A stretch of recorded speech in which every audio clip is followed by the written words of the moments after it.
मेरे सारे आत्मीय परिजनों को मेरा बहुत बहुत नमस्कार। मेरे गुरु के आशीर्वाद से हम लोगों का ये चैनल बहुत अच्छे से ग्रो हुआ है कुछ दिनों में, और आप सबका बहुत बहुत आभार है।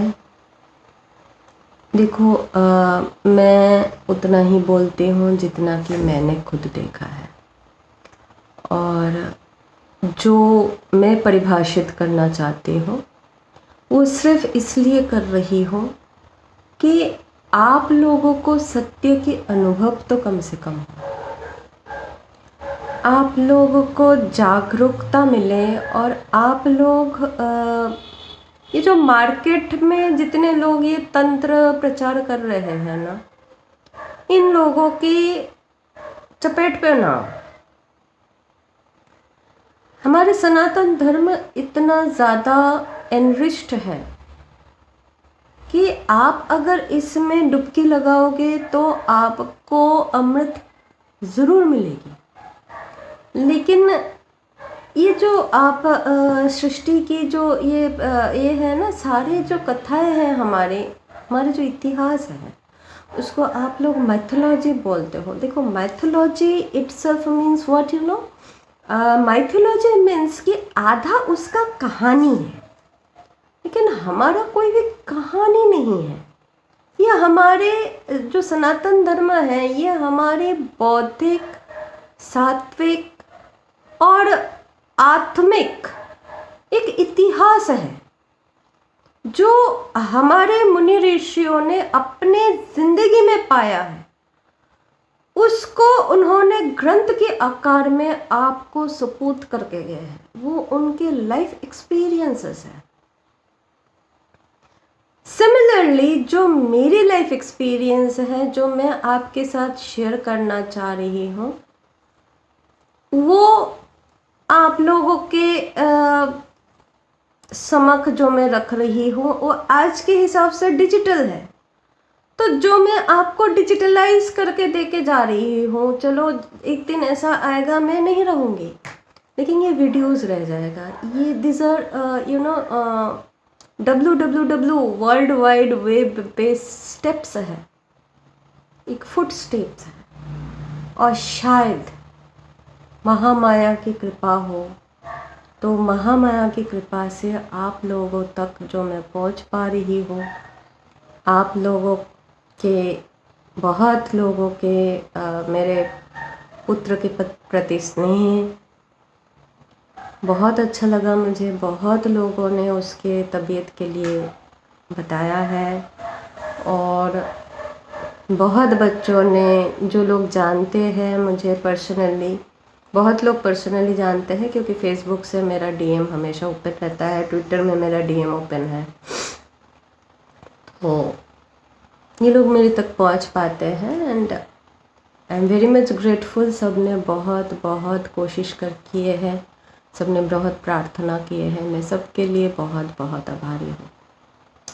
चलिए, आज बहुत ज़्यादा हाँ, सिर्फ इतना अपडेट कर दूँ, पुत्र अभी पहले से काफ़ी स्वस्थ है, धीरे धीरे वो स्वस्थ होते जा रहा है। आप लोगों के बहुत बहुत शुभकामनाओं से। देखो, शक्ति उसी के पास अच्छा लगता है जो शक्ति का सही उपयोग करे।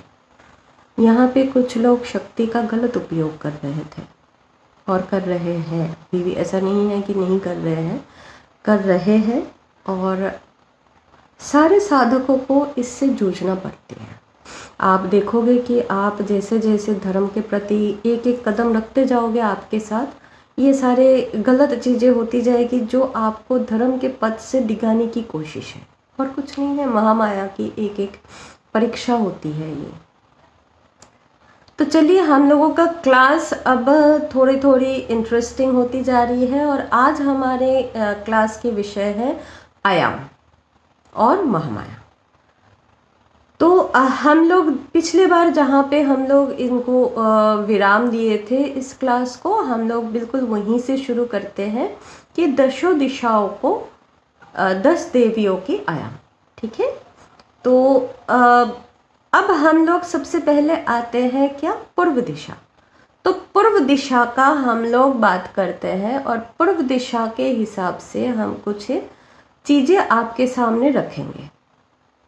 अब देखो, जो हम लोग बोल रहे हैं, आप सबको पता है कि हाँ, दिशा की एक ए होती है, मानक होती है। तो दिशा के मानक के हिसाब से क्या है कि दिशा के मानक के हिसाब से हम लोग वास्तुशास्त्र को जानते हैं। अब यहाँ पे बहुत लोगों ने मुझे भी वास्तु के ज्ञान दिए हैं। तो मेरी खुद की कोई वासस्थान नहीं है, मैं किराए में रहती हूँ। तो मेरे तरह जैसे बहुत लोग किराए में रहते हैं, तो किराए के घरों में वास्तुशास्त्र को अपने ढंग से ले आना या संपूर्ण तरीके से वास्तुशास्त्र के हिसाब का किराए का घर मिल पाना, दोनों ही नियर अबाउट इम्पॉसिबल होता है, कि होता नहीं है, मैंने आज तक नहीं देखा है। जब हम लोग द्वारका रहते थे, तब मुझे एक घर मिला था जो बहुत ही एकदम वास्तु के हिसाब से, और मेरे देखो वास्तु के हिसाब जैसे भी आते हैं ना, तो वास्तु के उस वास्तु में कौन वास कर रहे हैं, कौन निवास कर रहे हैं, मेन फैक्टर वो हो जाता है। जैसे अगर मैं हूँ तो शर्मिष्ठा, तो पहले भी मेरा नाम शर्मिष्ठा ही हुआ करता था। तो अगर शर्मिष्ठा है तो उसके हिसाब से वो जो नाम है, उस नाम के हिसाब से उस वास्तु का कोरिलेशन किया जाता है। तो उसी हिसाब से अगर आप जैसे हो, तो हर किसी की वास्तु अलग होती है, हर एक इंसान की कॉन्स्टिट्यूशन अलग होती है, हर एक प्लॉट की कॉन्स्टिट्यूशन अलग होती है, हर फ्लैट की कॉन्स्टिट्यूशन अलग होती है, घर की कॉन्स्टिट्यूशन अलग होती है।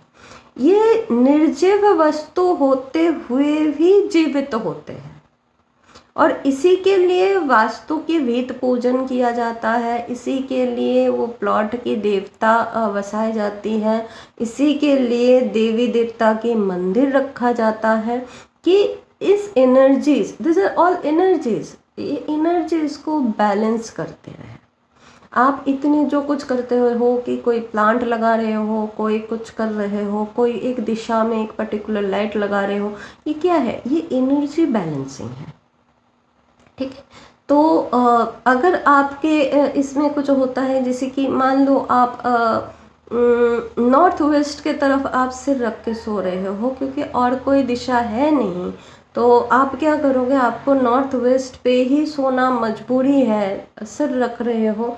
तो नॉर्थ वेस्ट के सिर रखने से क्या होता है कि आप सही ढंग से आप चिंता शक्ति से रहित होते हो। वो मैं जैसे जैसे आपको दिशाएं के बारे में बताऊंगी तो आपको समझ में आएगा। तो उस वक्त क्या किया जाता है कि कोई वास्तुकार आते हैं, तो वो उसकी रेमेडीज़ बता देते हैं आपको। वो रेमेडीज़ कैसे होते हैं कि देखो, अगर आपका नाम कुछ है, तो उस नाम के हिसाब से भी उस वास्तुकार को देखना पड़ता है। जो सही वास्तुकार होंगे वो देखेंगे, और ज़रूरी नहीं है कि आपके लिए साउथ अच्छा है या दक्षिण या पूर्व अच्छा है तो मेरे लिए भी वो अच्छा होगा। हो सकता है एक बार के लिए मेरे लिए वो अच्छा नहीं है, क्योंकि हर एक की कॉन्स्टिट्यूशन अलग है। मैं फिर से बोल रही हूँ। तो चलिए हम अब देखते हैं कि ये जो 10 दिशाएं माँ ने उत्पन्न की, कि माँ ने शिव जी को 10 दिशाओं से घेरे थे, तो ये 10 दिशाएं उत्पन्न हुई।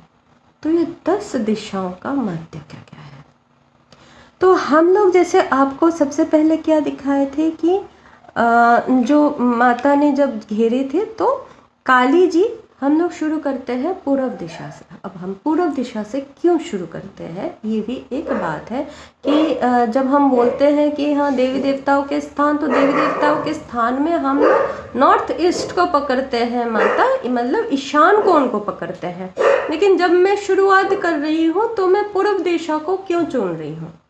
तो पूर्व दिशा को इसलिए चुना जाता है क्योंकि पूर्व दिशा से सूरज देव की अगुवाई होती है। If you see the magnetic effects और of the sun, not of earth, earth not to south जाते हैं, लेकिन सूरज ईस्ट टू वेस्ट, पूरब से पश्चिम की तरफ जाते हैं। तो ये जो पूरब से पश्चिम की तरफ जाने के ये जो उनकी जो दिशा है, तो हम जो डिस्कशन करेंगे वो हम लोग इसी डिस्कशन को ये पूरब दिशा से ही लेंगे। अब हम पूरब या सूरज को इतना महत्व क्यों दे रहे हैं? साधक रूप में आते हैं, गुरु के रूप में आते हैं। हम जब गुरु की बात करते हैं तो गुरु क्या करते हैं? आपको अंधकार से उजाले के तरफ लेके जाते हैं, है ना। तो जब हम ये बोलते हैं कि अंधकार से रू, गो अंधकार है, रू उजाला है, यानी कि सूरज की प्रतिबिंब है। इंसान जब इंसान नहीं बना था तो हमारे जो सृष्टि की शुरुआत हुई थी, जो हमारी समझ आई थी, तो हम लोग जब तक दिन रहता है यानी कि उजाला रहता है तब तक कर्म करते हैं। आज भी हमारी सनातन धर्म के हिसाब से हम खाना तक कुछ लोग दिन के उजाले के अंदर कर लेते हैं और उसके बाद 7 बजे के बाद भोजन करना रहित हो जाता है। अंधकार में कौन लोग खाना खाते हैं कि राक्षस संप्रदाय या यक्ष संप्रदाय को अंधकार का भागी बताया गया है। देखो, जीव जोनी है, जीव जोनी को एक अलग अलग स्पैन्स में बांटा गया है और इसकी कारण है वो, जब आप धीरे धीरे जैसे मैं साधना की तरफ जब बढ़ती जाऊंगी तो मैं ये सारे जोनियों का डिस्क्रिप्शन एक बार लाऊंगी आपके सामने और मैं बताऊंगी कि ये जोनियाँ के डिस्क्रिप्शंस जो है। अब देखो, जोनियों में ना बहुत लोग बोलते हैं, आज के दिन में बहुत को मैं सुनती हूँ बोलते हैं कि आजकल इंसान में ही राक्षस पैदा हो गया है, प्रवृत्ति होती है ना। तो आपकी जो प्रवृत्ति है, एक इंसान के अंदर तीनों गुण वर्तमान होता है, स्वगुण भी होता है, रजगुण भी होता है और तामस भी होता है। और जिसके अंदर जो चीज ज़्यादा है उसी के हिसाब से उसकी प्रवृत्ति माना जाता है। अगर ऐसा है तो महादेव तो तामसिक है, वो महादेव देवता देवी देव है, वो है जो आदि गुरु है, तामसिक है। ये एकदम ही अलग नहीं हो गया। होना किसको चाहिए था? ब्रह्म जी को, क्योंकि सत्य को नहीं है, उनके अंदर सिर्फ और सिर्फ सत्य गुण है। या विष्णु जी को, क्यों ना, राजस है, राज्य करते हैं, सबका पालन पोषण उनके हवाले है। जीता कौन? जो तामसिक है। ज्ञान किसके पास है? उनके पास है। अगर वो नहीं है तो इंसान को ना यंत्र मिलता, ना तंत्र मिलता, ना ज्ञान मिलता, ना कला मिलता, ना बोध मिलता, ना कोई भी सृष्टि की शुरुआत होती। महामाया की संरचना जब हुई, ये आदिकाल से भी आदि की बात है कि महामाया तीनों को पूछे, सृष्टि, मेरे साथ सृष्टि में योगदान कौन करेगा? विष्णु जी ने नहीं किए। उनको महामाया में अपनी बहन दिखाई दी, भ्रातृत्व प्रेम दिखाई दी, उन्होंने नहीं। महामाया के साथ विष्णु जी का संबंध आज भी वही है। ये दोनों भाई बहन हैं, एक दूसरे का जुड़वे हैं। काली और कृष्ण एक है, महादुर्गा और नारायण एक है। पार्वती का विवाह में विष्णु जी भाई के किरदार निभाते दिखते हैं और कन्यादान वो करते हैं। सती के शव के व्यवच्छेद भी वही किए थे, क्योंकि दूसरे किसी में ये हिम्मत नहीं था। एक भाई ही होता है, आप पारंपरिक रिश्तों में आ जाओ, एक भाई ही होता है जो अपने बहन को संपूर्ण तरीके से समझ पाती है, और एक बहन ही होती है जो अपने भाई को संपूर्ण तरीके से समझ पाती है। ये भाई बहन की रिश्ता है, ये आदि अनंत काल से चलती हुई आ रही है। आज की वीडियो 20 मिनट की नहीं हो पाएगी, क्योंकि आज की वीडियो थोड़ी सी लंबी है। तो हम पूर्व दिशा में काली जी को जब लेके आते हैं, महादेव को घेरी हुई, अब आते हैं हम दिश्व के या दिशा के बारे में। पूर्व को हम किस तरह से देखते हैं? पूर्व के आदि नाम क्या है? पूर्व को आदि नाम से प्राची कहा जाता था, संस्कृत में प्राची। प्राची यानी कि सर्वप्रथम, जहां से सूरज की उदय होती है। उत्तरायण में जब सूरज की गतिशीलता आती है तो पूर्व की दिशा से आती है। पूर्व में हिमालय है, वो स्थान है जहां से पर्वत शिखर दिखती है, जहां भोलेनाथ की पास है। मर्त भूमि में, अर्थ में दैट मैग्नेटिक सिचुएशन है जहां पे आदि भौतिक, ये दो स्पेस, एक भौतिक स्पेस, एक आदि भौतिक स्पिरिचुअल स्पेस, एक डायमेंशन पे आते हैं। That's a conjunction. तो दैट कंजंक्शन इज द पूर्व दिशा। प्राची पूर्व, बाद में पूर्व दिशा। अगर हम लोग ग्रीक मिथोलॉजी में जाएंगे तो Greek mythology, Greek is equivalent to mythology, it's not in history. There is difference between the Indian Sanatan Dharma and the Greek mythology. क्योंकि ग्रीक सभ्यता संपूर्ण तरीके से विलुप्त है, हमें उसका साइंटिफिक रिसर्च करने का कार्बन डेटा तक नहीं मिला है। What does carbon data does? ना कार्बन एनालिसिस आपको पर्टिकुलर उस टाइम का, उस डेट को, उस क्षण को पकड़ के 10,000 वर्ष तक पीछे तक जाके भी उसका एनालिसिस आपको दे सकती है। लेकिन इसमें हमें ये एनालिसिस नहीं मिलती है, हमें ये इट्स नॉट अवेलेबल।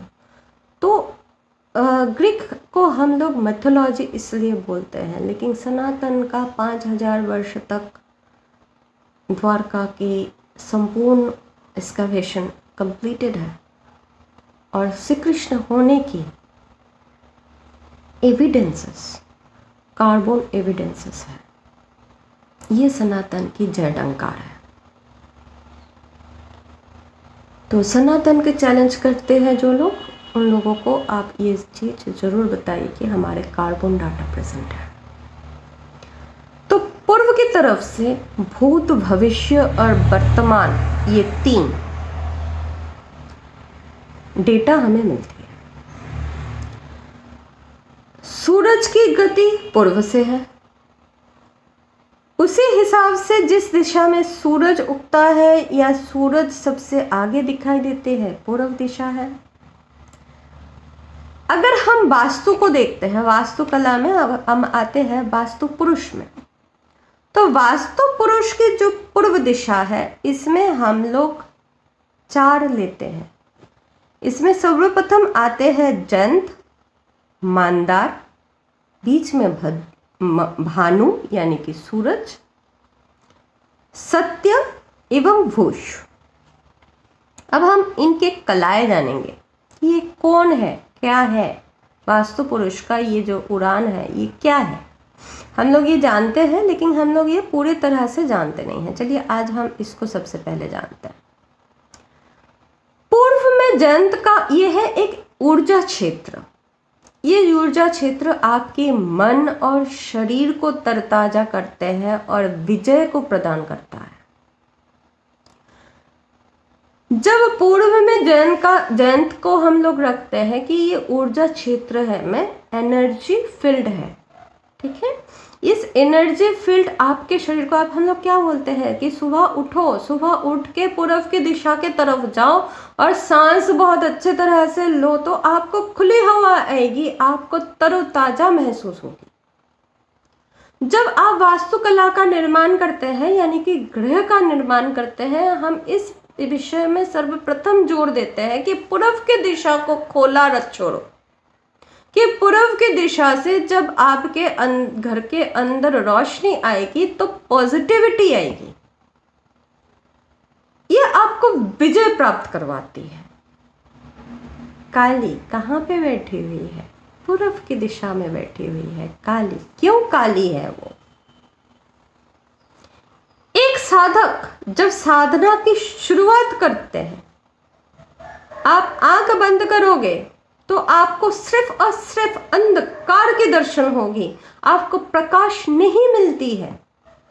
गुरु जब सिर पे हाथ रखते हैं, जिसको मैं दीक्षा समझती हूँ, वो सिर्फ इतना है कि हाँ, गुरु जब आपके सिर पे हाथ रखे आपको ब्रह्मांड की दर्शन करा दे, तो वो गुरु को हम गुरु कहते हैं। इसके अलावा किसी को मैं गुरु नहीं मानती हूँ। जो सिर्फ मंत्र का प्रदान करे वो मंत्र गुरु है, लेकिन जो आपको परमात्मा प्रदान करे वो गुरु है। तो किसी को गुरु बोलने से पहले ये जरूर सोच लेना, क्या वो गुरु कहलाने के लायक है? ऐसा गुरु जो आपको ब्रह्मांड का दर्शन कराते हैं, आपको स्पर्श मात्र से, या आप उनके सामने सामने बैठे हुए हो और आपके अंदर एनर्जीज ब्लिंक कर रही है, वो गुरु है। आप किसी की आंखों में देखते रह रहे हो और आपको आपके अंदर में कंपन महसूस हो रहा है, वो गुरु है। वो पूर्व दिशा में बैठते हैं। एक साधक जब अंधेरा को देखता है अंदर, तो हलचल मचता है और काली उसको हाथ पकड़ के तारा तक ले जाती है। सेकंड महाविद्या तारा है। काली क्यों है? हम लोग कालिका को समझते हैं कि कालिका क्या है? वो आदि काल की वो शून्यता है, शून्य है वो। जब कुछ नहीं है तो काली है, इसलिए वो सर्वप्रथम देवी कहलाती है। वो प्रधाना देवी कहलाती है क्योंकि वो निर्विकारमय है, उनके अंदर विकार नहीं है। उस काले कलंक काला के अंदर आप कुछ भी हिलते हुए नहीं देखोगे। काली के अंदर आपको विक्षेप नहीं मिल सकती,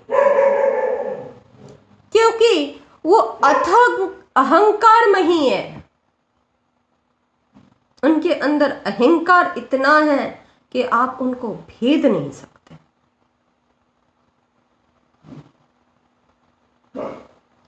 ये काली है।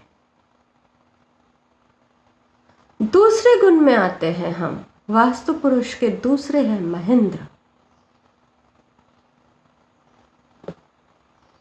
ये वास्तु पुरुष की जो सेकंड जो है वो मैं आपको समझाऊंगी।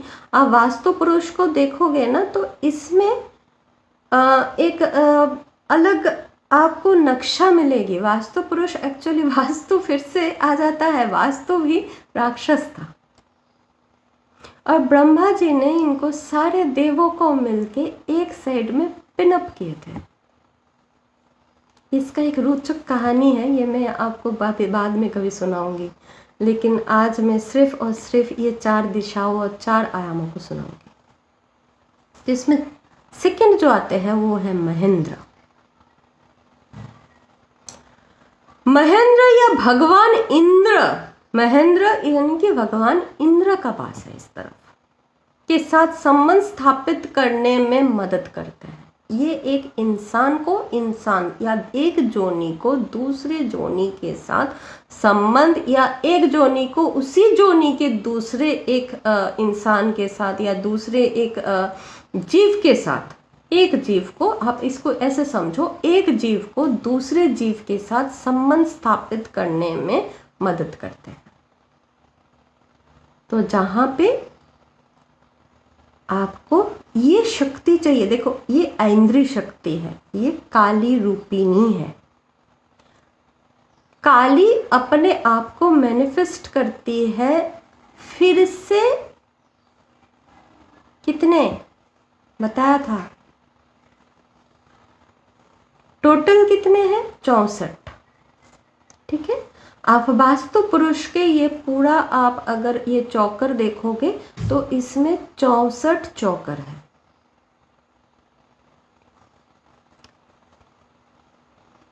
डिवाइड करोगे तो 81 हो जाते हैं,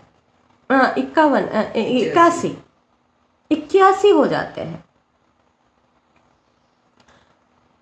तो अगर हम डायगोनल इसलिए करते हैं, इसका भी मैं बाद में आपको बताऊंगी कि महेंद्र बोल के और एक चीज होता है, उनकी एनर्जी पॉइंट्स होती है।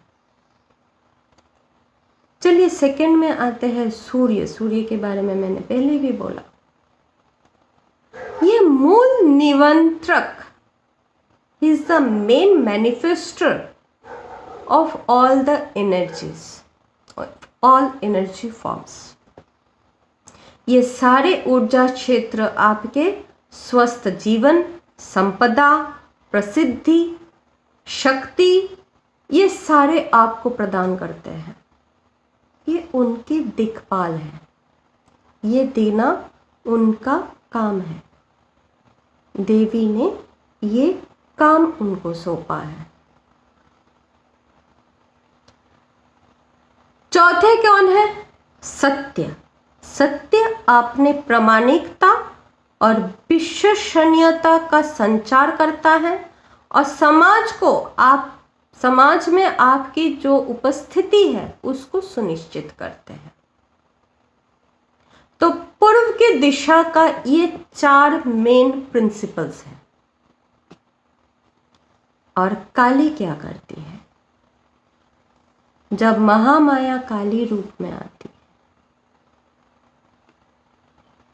तो ये आप देखोगे तो हम लोग क्या डिस्क्राइब किए थे कि काली कुल और श्री कुल दोनों की मुख्य देवी काली है, प्रधाना देवी काली है।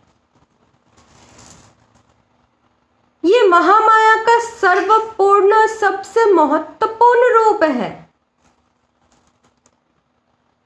जो सारे साधकों को अपने ज्ञान और पुष्टि से पुष्ट करती है। एक साधक जब आंख बंद करके, वो किसी भी कुल के हैं, किसी भी पथ के हैं, मतलब चाहे शैव है, चाहे वैष्णव है, चाहे काली कुल के हैं, चाहे हनुमंत के सेवा में है, किसी के भी, आंख बंद करके क्या देखते हो भैया, काला दिखता है। क्या है वो, काली है। तो ये पराशक्ति की भी दर्पण है, महामाया की दर्पण है काली। महामाया की जो 64 गुण है, उन 64 गुणों की दर्पण है काली।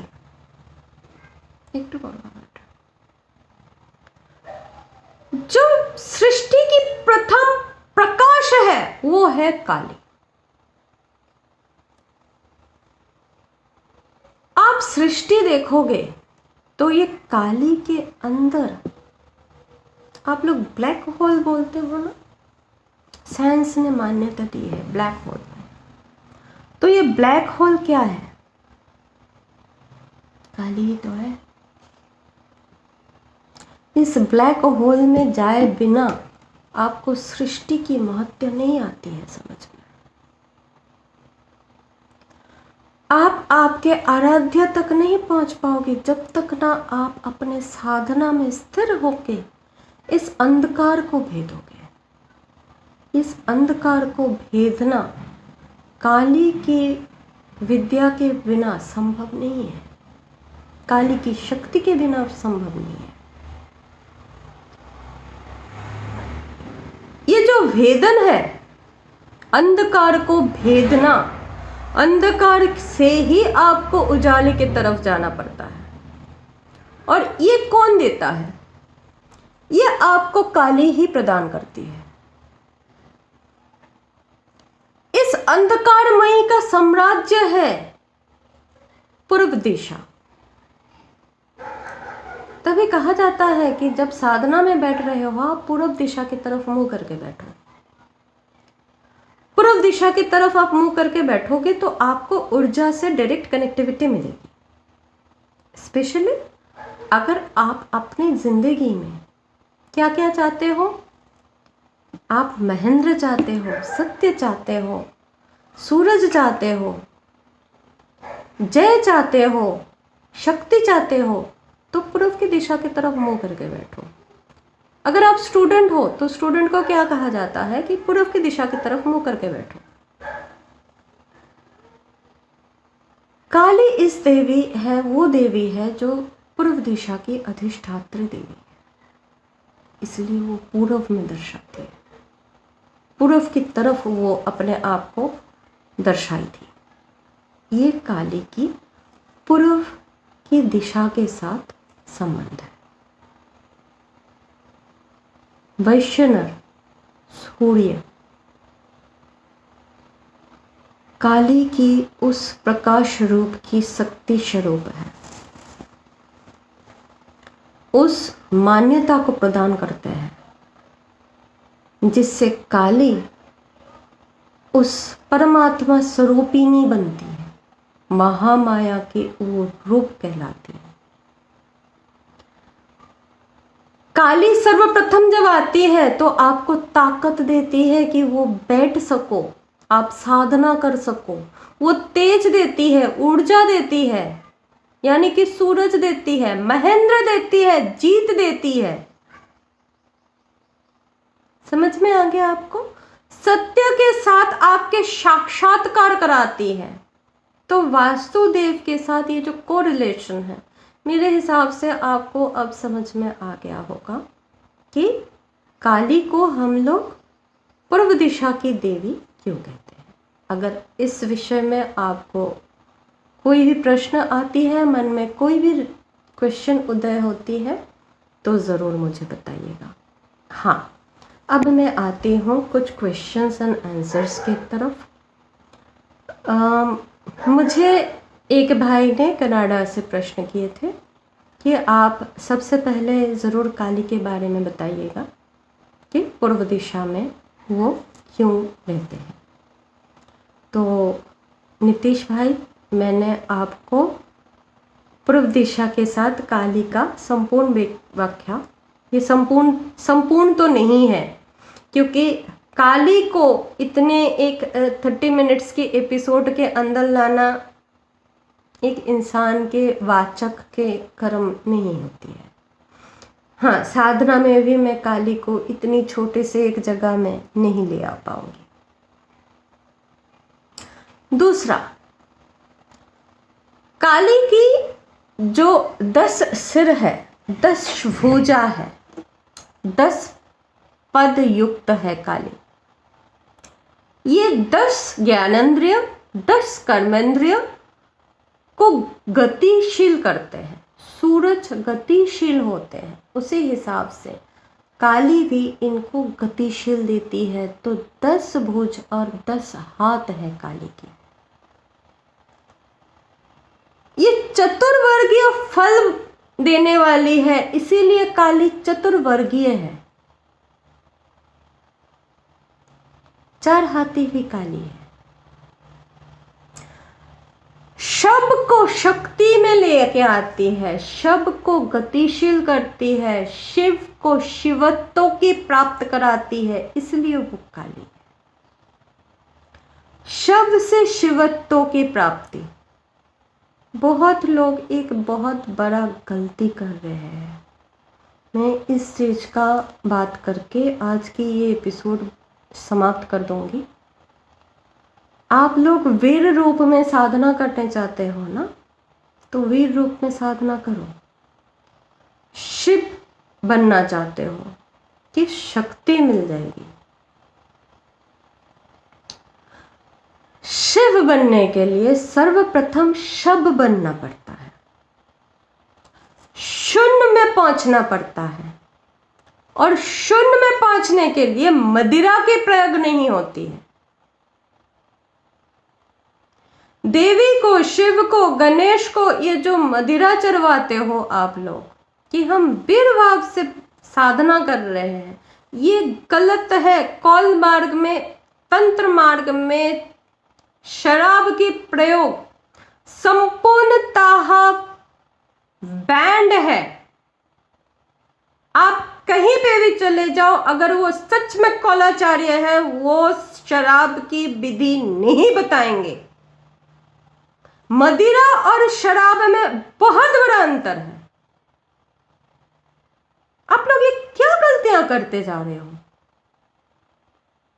आप गणपति को मदिरा चढ़ा रहे हो, उच्छिष्ट गणेश सुने हो तो उच्छिष्ट काली का नहीं सुने हो, चंडी का नहीं सुने हो। आप लोग मदमत्त हस्तिनी को पुकार रहे हो, आप उस देवी को पुकार रहे हो जो काली का है, और उसको आप शराब चढ़ा रहे हो। जिस दिन उसकी आंख में वो शराब चढ़ गई, उस दिन आप लोगों का क्या स्थिति होगी आपको समझ में भी आएगा। वीर भाव में साधना करना चाहते हो तो शब बनो, शब, तब जाके शिवत्व को प्राप्त होती है, जो एक ही को प्राप्त हुआ है। साधना करने आए हो तो साधना करो। अरे साधक तो वो थे जो अपने आप को माता के चरणों में बिछा देते हैं। शव बनना जानते हो, माता के चरणों में बिछना पड़ता है। शक्ति प्राप्त करना हर कोई चाहता है, शक्ति को समेट पाओगे आप लोग। पता है ये सनातन में व्यभिचार क्यों आता है? सनातनियों के ऊपर आज लोग क्यों थोक रहे हैं? हर एक जोगी के ऊपर क्यों बोलते हैं कि काम वासना चढ़ गई है? काम वासना क्या होता है आपको पता है? ये जो शराब चढ़ाते हो ये काम वासना है। जो मद तुम महामाया को देना चाहते हो, वो मद तुम्हारे सिर पे बैठ के नाच रहा है, वो है तुम्हारा काम वासना।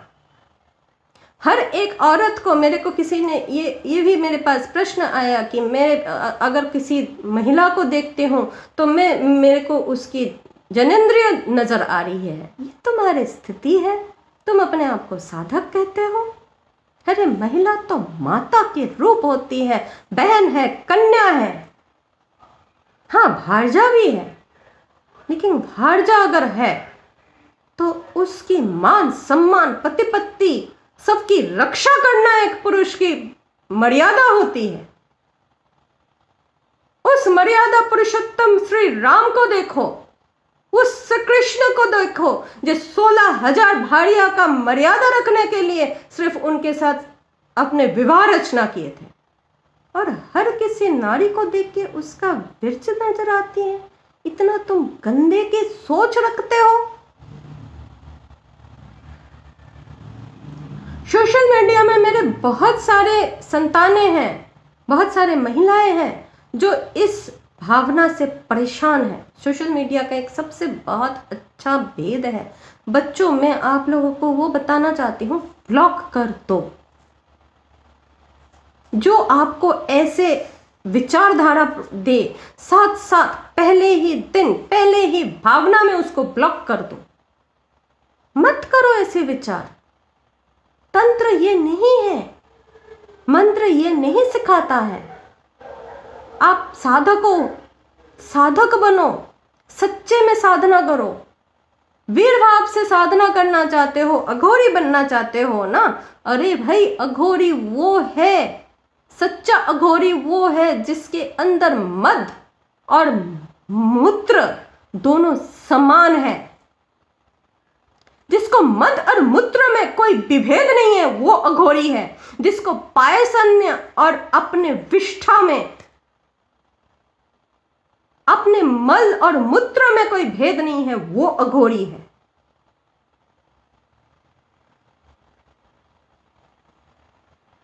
साधना के छोर में मैं आऊंगी तो एक एक साधक को मैं ये भी समझाऊंगी,